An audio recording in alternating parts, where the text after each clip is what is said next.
Welcome to this video presentation here at Wimbledon Carriage Company, and here we have the BMW X5 on a 65 plate. I'm going to start off firstly by showing you around the outside of the car, and then we'll hop in and run through some of the controls on the inside. From the outside you can of course see it's a 5-door vehicle with alloy wheels and tinted windows. We're going to start off inside the boot area of it first of all. You can open the tailgate on this car electronically, either via the key or the tailgate itself, of course.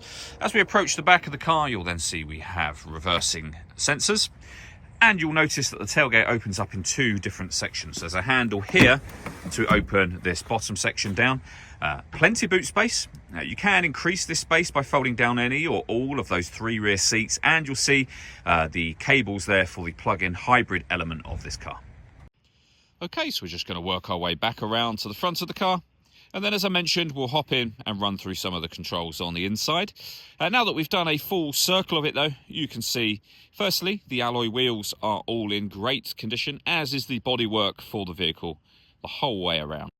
Just briefly before we climb in, I think it's well worth seeing the interior from this exterior point of view. There's plenty to run through on the dashboard, so let's hop in and we'll do that now. Okay, now that we're inside the car, we're going to start with the dials. Over on the left-hand side, first of all, we have the fuel gauge. We then have the speedometer, rev counter, and the coolant temperature gauge. Within the rev counter, it will show you what gear this car is in. It's an automatic. We are in park at the moment. In the centre at the bottom, you can see the total miles for the car. They are 30,868, so low mileage for the car's age. If we back out to the steering wheel next, we have cruise control, speed limiter. The minus and plus paddles are so that you can change down or up a gear manually with this automatic gearbox.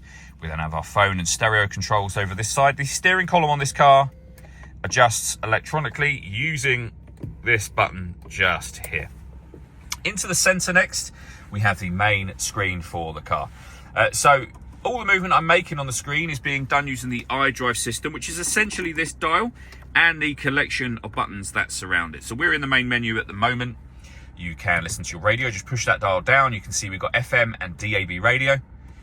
Multimedia is where you'll listen to your own music, either via the CD player or USB input, Bluetooth audio, and auxiliary input as well. You pair your phone under the telephone heading, of course. Then we have a satellite navigation menu. This car has got a full colour. This is BMW's professional nav screen. Very, very easy system to use. Below that, we have dual zone climate control. You can adjust the passenger and driver temperature. You can increase and decrease the fan speed for passenger and driver independently. The air conditioning is off at the minute. That button turns that on. Or you can hit auto for driver and for passenger as well. The car will then take full control to maintain those temperatures for you.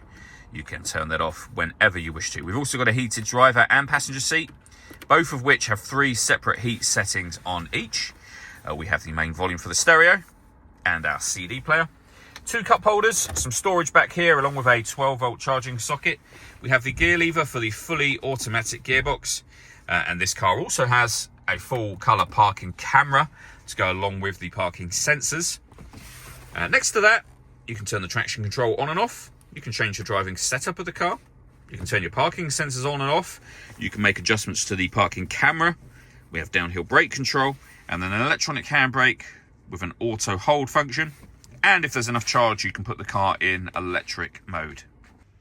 The last thing I wanted to talk about is the paperwork. So we have spare keys for the vehicle just here, the V5 registration document, of course, and a mountain of service paperwork there. All that leaves me to say is thank you for taking the time to watch this video.